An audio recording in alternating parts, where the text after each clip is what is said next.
So it is final. Donald Trump has won the presidency. He's now the 47th president of the United States of America. And in this video, we're going to talk about his policies. What can we expect from his administrations in the next 4 years? All right, so let's go.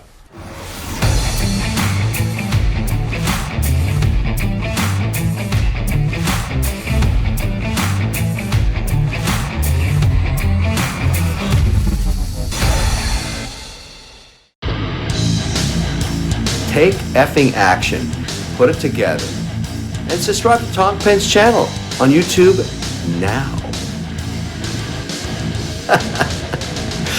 Yeah, I like it. It's crazy.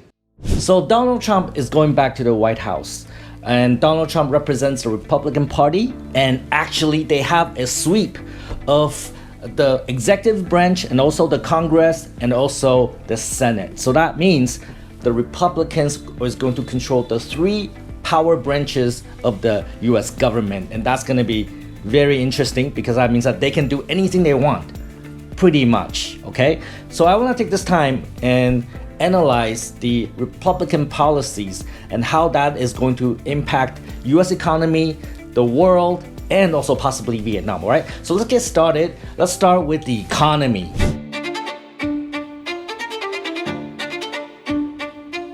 So under Donald Trump, we can expect lower taxes in the United States. When I say lower taxes, I don't mean everybody.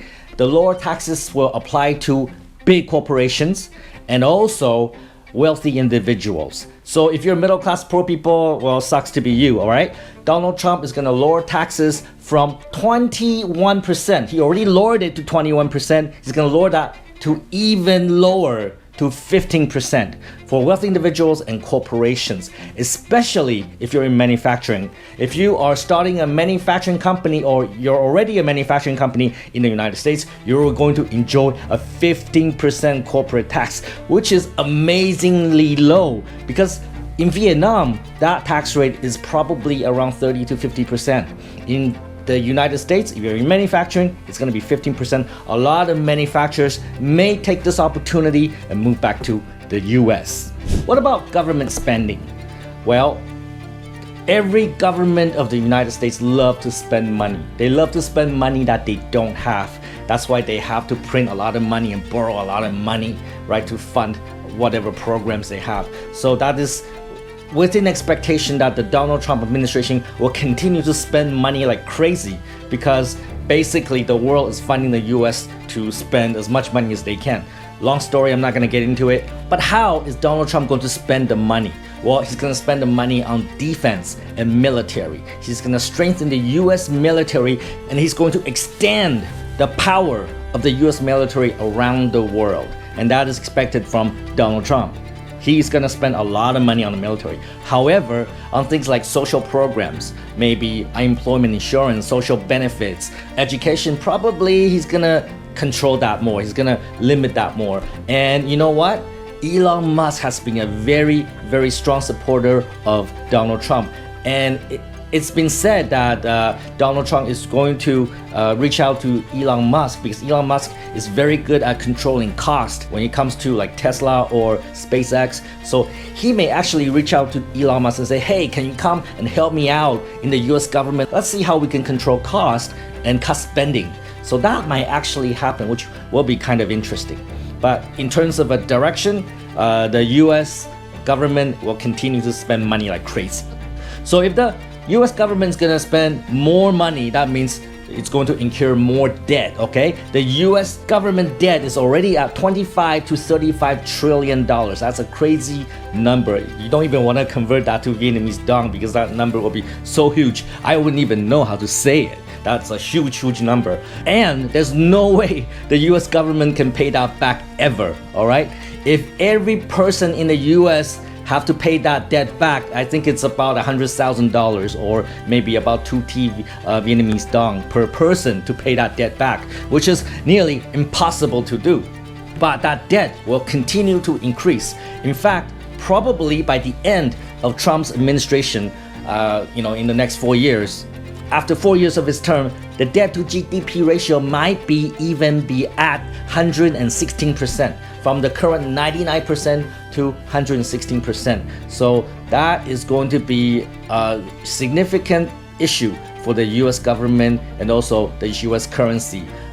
Whether the world will continue to believe and trust the US currency and use US currency as a means of international trade, that will depend a lot on the confidence in the US currency. If US has a lot of debt, that put that into question. So that's going to be an issue that's going to come up in the next couple of decades. If US is going to have a lot of debt, that means they have to print more money. They have to print a lot more money and inject that into the economy. And that's what they call quantitative easing. It is expected that Donald Trump will print a lot of money and inject that into the economy. And the implications of that is that prices will go up because there's so much more money in the economy now. So the price of goods will go up because there's more money chasing goods and services. So that's not going to be very good because Americans will have less purchasing power. For the same amount of money, they can buy less goods and less services. And if the prices go up, inflation go up, and the US may have a problem with that and they have to increase interest rate. And when they increase the interest rate, they have to pay more interest on their debt, which is a vicious cycle that continue to increase the national debt. But it is expected that Donald Trump will print more money and inject that into the economy, and prices of goods and services will go up because of this. One of the things that Donald Trump is very supportive during the election is traditional energy. I'm talking about oil and gas, basically exploration of oil and gas in the US. So we are going to see more exploration in the US for oil and gas. So in theory, that's going to drive down the price of energy in the United States. So Americans will pay less for gasoline, for electricity, and fuels that heat their homes. That in theory will drive down inflation, that will keep the prices lower. So you see, you have some conflicts here. Printing more money is going to drive up inflation, but lowering energy costs is going to drive down inflation. So which one's going to be more powerful? We don't know. Let's find out in the future. So when it comes to international trade, Donald Trump is a very protectionist president.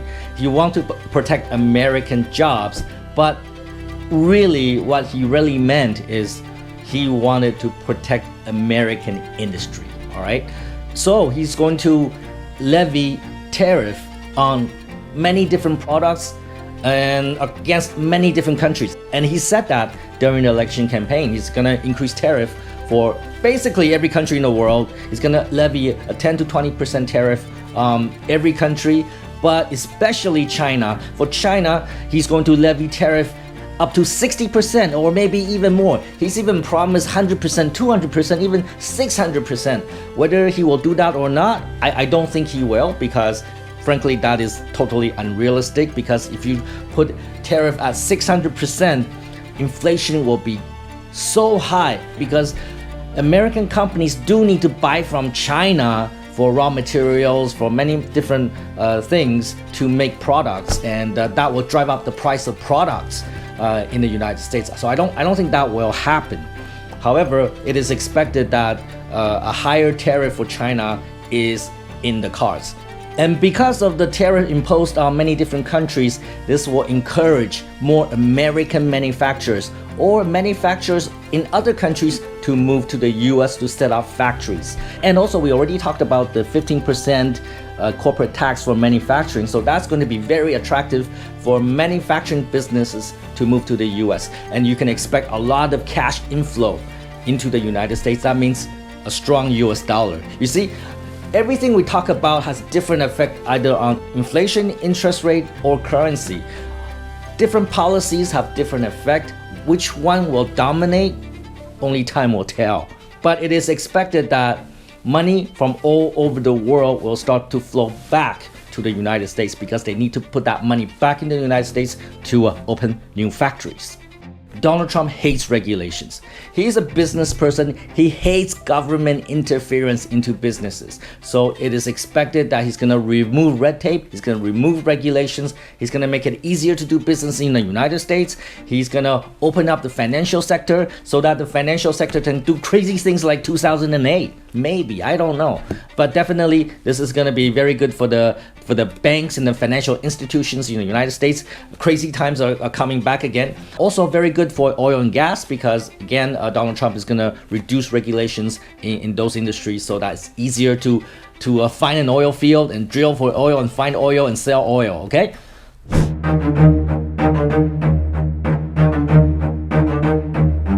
Now let's talk about immigration. So Donald Trump, whenever he was running for president, he always promised to control immigration, especially illegal immigration. He wants to eliminate the inflow of illegal immigrants, especially at the US and Mexico border. And we can see that in his first term, he did something to help control the flow of illegal immigrants and also to control legal immigration. So if you're a Vietnamese person trying to enter the United States when Donald Trump was the president, you probably had a hard time. It's harder to get visa. It's more difficult to get the proper documentation paperwork to enter the United States. So that is coming back. So it's going to be more difficult to enter the United States even if you do it legally. And of course, they're going to be more stringent at the border so that if you're trying to illegally enter the United States, it's going to be more and more difficult. There's about probably 15 million illegal immigrants in the United States. Whether Donald Trump will evict them, like try to find them and get them out of the country, that remains to be seen because I think that's something very difficult to do. And also these illegal immigrants also contribute to the US economy. So by removing them, there will be a negative impact on the economy because these illegal immigrants, they provide services to companies at a lower wage and make American companies more competitive. If Donald Trump evict them, then prices will go up. Again, you see how like different policies have different effect on prices and interest rate and currency and everything else. So again, it's going to be very interesting to see what eventually happens with all these policies put in place.